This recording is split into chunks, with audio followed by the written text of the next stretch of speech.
You've heard of RU 486 abortion.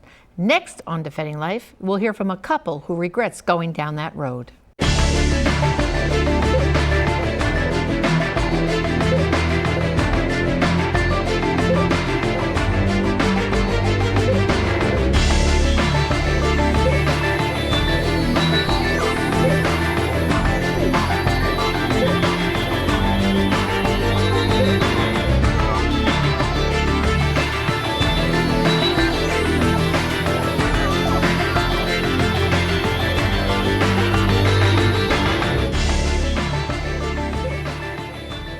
I'm Janet Morana, Executive Director of Priests for Life and co-founder of the Silent No More Awareness Campaign.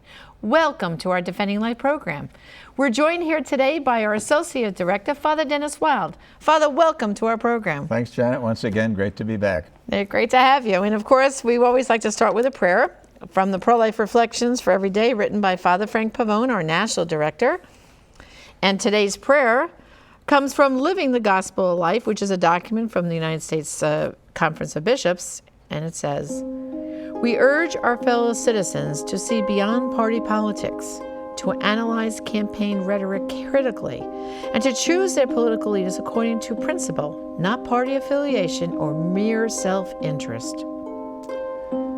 Politics, though messy, is an opportunity to shape society according to moral principles. Voters must prayerfully discern which leaders will serve them well. The inability to discern that attacks on life like abortion and euthanasia are evil should disqualify a candidate. Lord, shine through the eclipse of conscience that afflicts many public officials and give them your wisdom. Amen. And of course, the viewers can receive that book by contacting us at Priests for Life, either on our online store or calling our office. Well, today, we're going to look at another couple who came to Washington, D.C. in January of 2013 at the Supreme Court, which the Silent No More Awareness Campaign we do every year, both at the Walk for Life and March for Life. We give testimonies. It was a snowy day, matter of fact, and cold, wasn't it? But it shows the determination of these men and women who come to give their testimony. They really want to get that message out of why they had that abortion and give that example to others not to go down that road. Well, our next couple, there are Lana and Christian Diaz, and let's see what they had to say about their abortion experience. My abortion was one of choice. There was no trickery. No misguided judgment or coercion.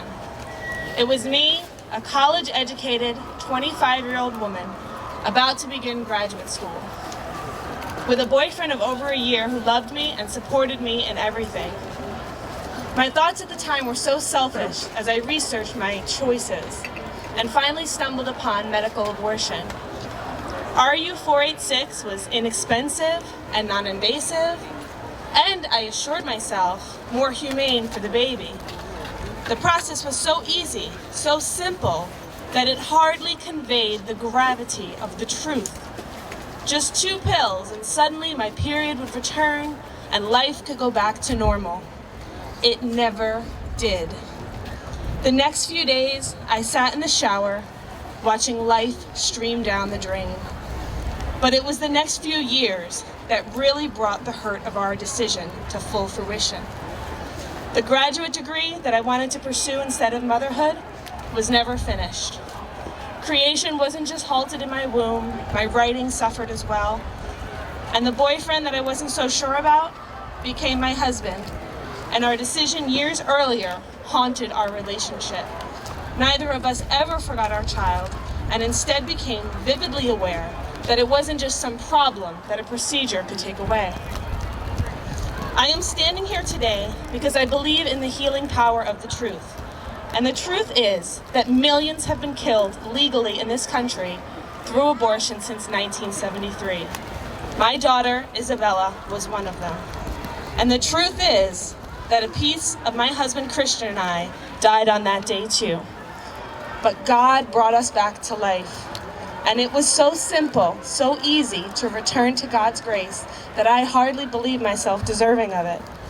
But one of the things that I was certain about was that our child's death could not go down in the history books silently, a secret hidden away, never to be shared. The truth deserves more than that. Life deserves more than that. And our children, all of our children, deserve more than that. And that is why we are silent no more.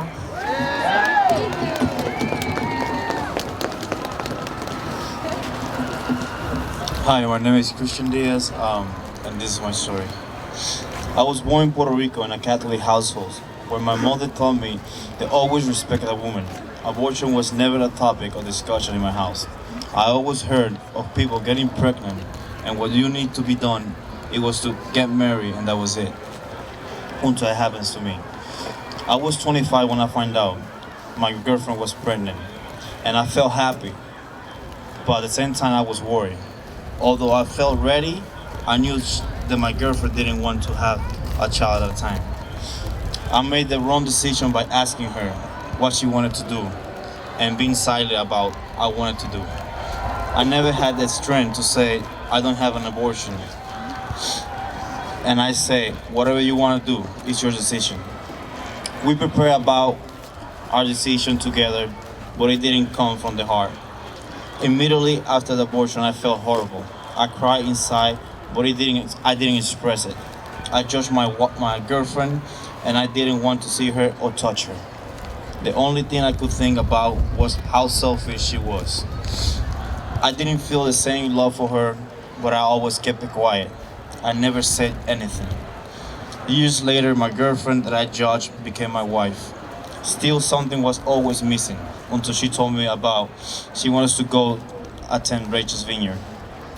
It was the best decision we ever made because we found peace and I could finally accept that God forgave me and that my daughter was with him.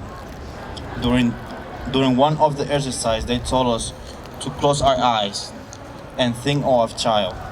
For the first time, I could see my daughter, Isabella. All the hate I felt for my wife died. God showed me that he forgave me and everything will be okay. Years later, I was blessed with the birth of a beautiful girl, Francesca. And it was the most beautiful miracle I ever experienced in my life. And my wife is the most beautiful gift that God has ever given me. Thank you. Well, of course, Lana's abortion, like I said, is a RU 486 abortion. And we have a lot more to say about that and the healing that we're finding surfacing up because of that when we come back after this message. So stay with us, and we're going to talk more about Lana and Christian's abortion experience. Stay tuned.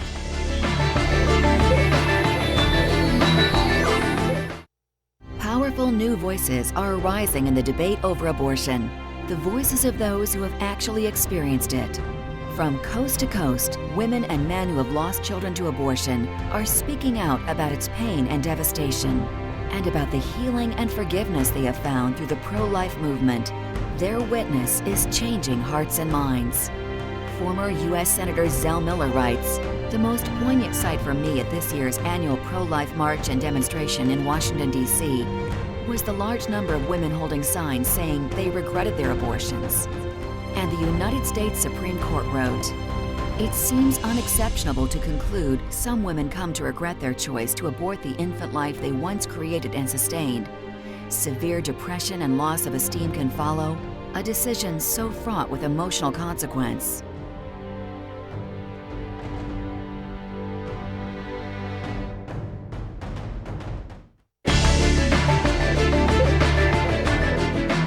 Welcome back to our Defending Life program, where we're talking again about another couple who've been hurt by their abortion, but now speaking about it and are going to be silent no more.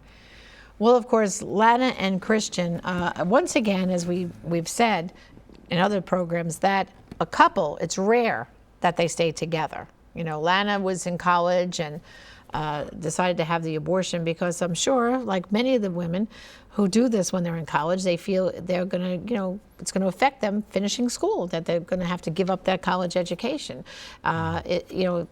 the mindset out there is that it's going to ruin your life, when in fact it's the abortion that really impacts it. But of course, her abortion is a RU486 abortion. And, we're finding, Father, that this is even more damaging for the woman because she becomes the abortionist herself because there's no doctor involved in the procedure other than she's given by the abortion clinic 2 pills. One she takes in the clinic, all right, and then she has to go home, and then she takes that second pill, which will complete the abortion.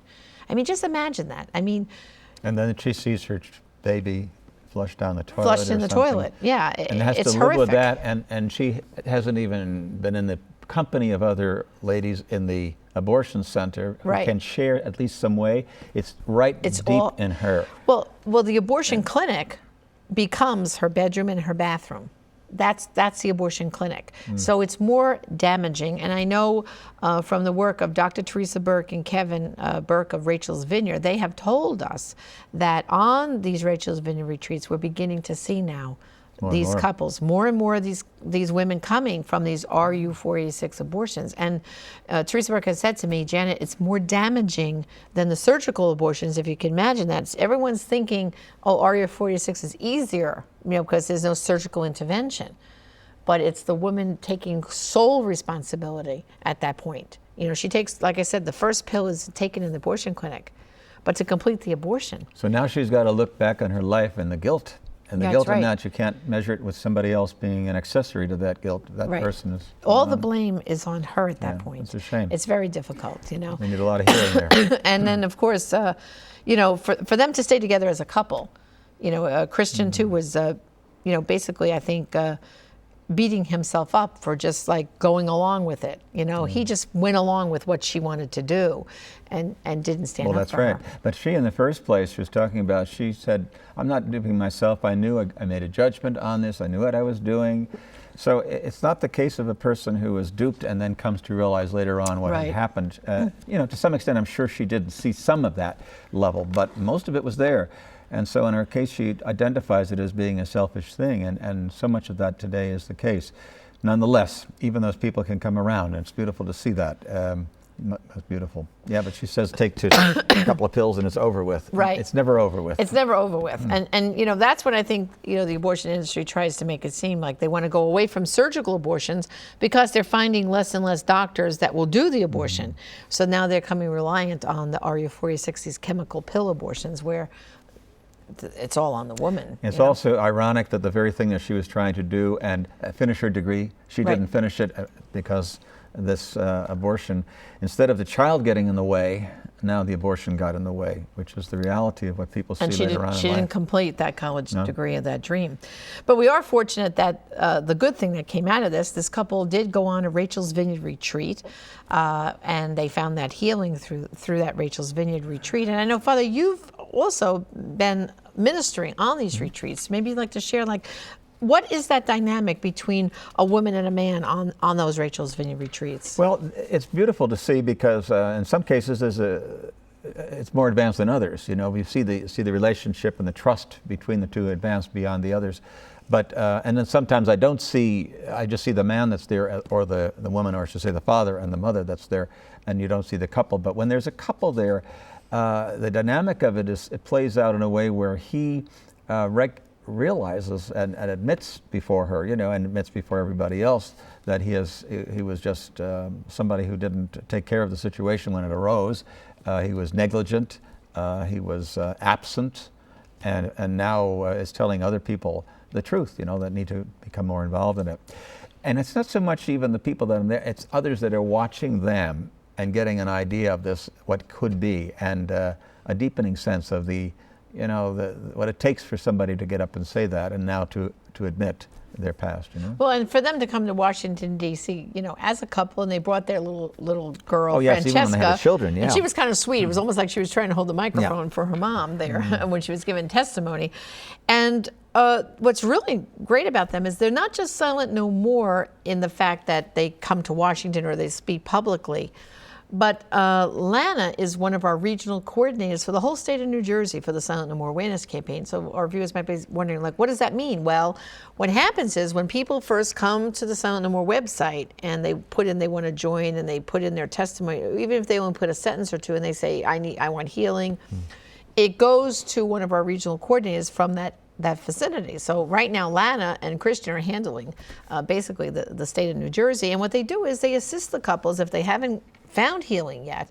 They help them find those resources. You know, they know about our search engine, but in particular, especially Lana and Christian, they're ambassadors basically for Rachel's Vineyard because they've been on it, and they help the people who are coming, who are still wounded, that are trying to get that healing. Exactly, they're wounded healers. And this is such an important point for everybody to recognize, I think.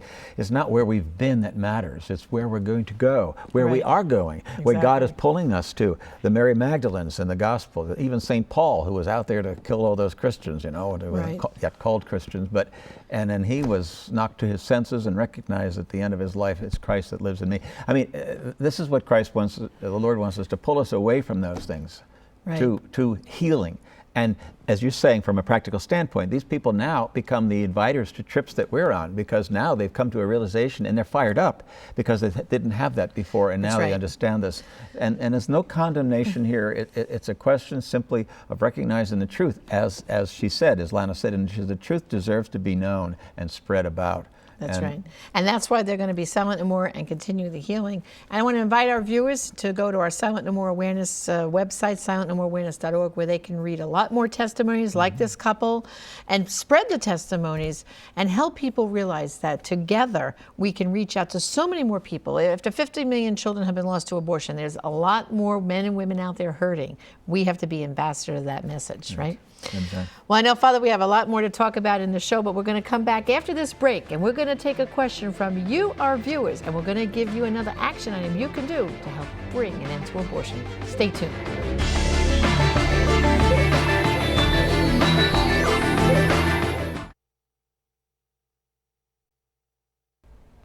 One of the most important things we do in the pro-life movement is to pray. And one of the most popular pro-life prayer books is In the Palm of His Hand, written by Father Frank Pavone, National Director of Priests for Life. Now we are pleased to offer a revised version of this popular prayer book containing brand new prayers and litanies that Father Frank has written to correspond to various liturgical seasons and feasts. You'll also find pro-life rosary reflections, a pro-life litany, pro-life prayers for Eucharistic adoration, and for prayer vigils at abortion mills, and much more. This devotional tool is great for personal, family, and parish use. Bulk pricing is available for churches and prayer groups and schools. Contact us at our toll-free number, 888-735-3448, or go to prolifeproducts.org to order In the Palm of His Hand. Thank you.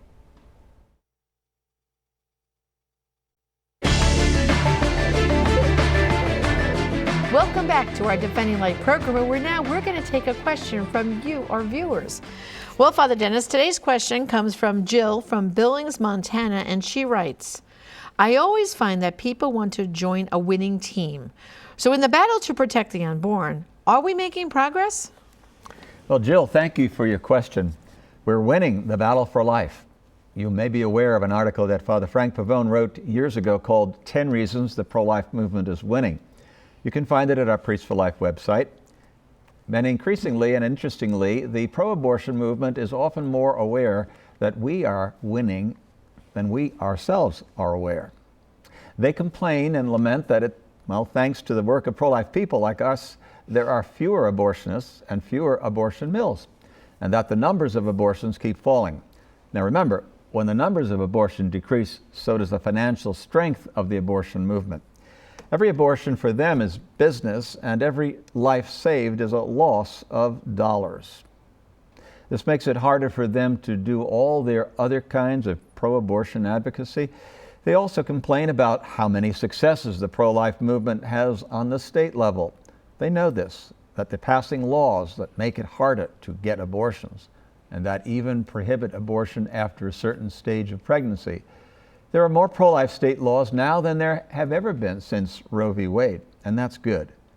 There are many other signs of victory as well. Opinion polls continue to move in our direction.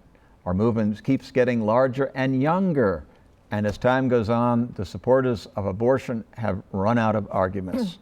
All the promises they once have failed to come to pass, and they have lost credibility. Abortion hasn't solved any problems for individuals, families, or society. No, rather, it has only created more problems. And this is most clear when we hear the increasingly loud and numerous voices of those women and men, those mothers and fathers, who have lost children to abortion and are speaking out as part of the Silent No More awareness campaign.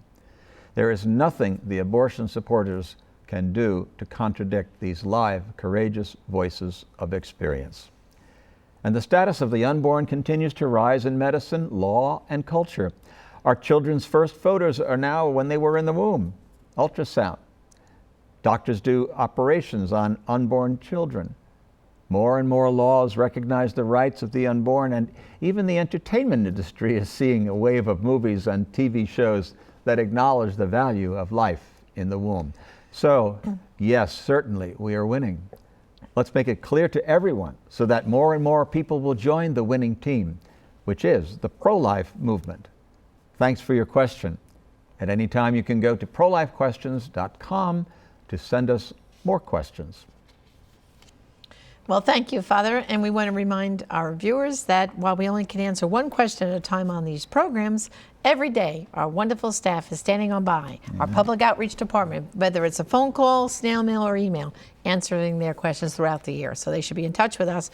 And of course, we have our Priest for Life newsletter as a way of staying in touch with us 6 times a year. We send this out free of charge, lets them know all the projects and things our team is doing with all the myriad of ministries we have at Priest for Life, Gospel Life. So I hope they get that snail mail or email. Well, and of course, we have to have a little action item for them to do. And we were talking in that question there a little bit about the preborn child, the unborn child. And along with Father Pavone and a group of others from other pro-life organizations, they've come up with the National Emancipation Proclamation for the Preborn Child. And the hope is that people will sign on to this document. If we get enough of a groundswell, they want to then present it, at a big event. So they can go to prebornemancipation.com where they can read. And maybe, Father, you want to just give them a little sampling if we can quickly read through a little bit of it. Sure. We, the pastors, elders, and citizens of the United States of America, do hereby declare on this day that all children from conception forward are human beings. They are endowed by their Creator with certain inalienable rights, and that among these are life, liberty, and the pursuit of happiness. In regard to these children, our government has been in rebellion against the law of Almighty God since January 22nd, 1973. The Supreme Court of the United States of America declared that children in their mother's womb were not fully human. And then it goes on from there to describe many other points that we can get involved in. Exactly. So the idea is they just go to our website, the prebornemancipation.com, and they can download it, read the whole thing, and sign it. Okay? Well, thank you, Father. Another lively discussion today on Defending Life. Well, brothers and sisters, thank you again for joining us on Defending Life. And remember, we also have a Spanish version of this program on EWTN's Spanish channel. And before we go, let me offer you 3 items. First, there is the Will to Live, a document to help you and your loved ones make medical decisions in difficult circumstances and to protect you and them from being pressured to do things contrary to moral law. This document enables you to appoint someone you know and trust to speak for you if you cannot speak for yourself, and is made according to the laws of each of the 50 states. Father Pavone strongly endorses this document, and we will send it to you free of charge if you contact us at Priest for Life. Second, we offer mass cards both for the living and the deceased, and we will send them to many of you as you want free of charge to enroll your loved ones in the daily prayers and masses that Father Pavone, Father Wilde, and our whole Priest for Life family celebrates each day. Use these for birthdays, graduations, anniversaries, or other occasions, as well as at those sad moments of saying farewell to those who have died. Let us know today how many you want, and we'll send them to you. And third, pray along with us throughout the day and year by ordering our newly revised pro-life prayer book in the palm of his hand. You'll find prayers for all occasions and liturgical seasons. And remember, You can invite Father Pavone, Father Wilde, myself, and other members of our Priest for Life team, like Alvita King, to your churches, communities, and pro-life events. Check out our website for details at priestforlife.org. On behalf of Father Frank Pavone, our National Director, and all our Priest for Life family, I urge you to let us hear from you. Send us your success stories, your questions and comments. And remember, we're not just here to fight abortion, we're here to end it, and we will. Join us again next week on Defending Life.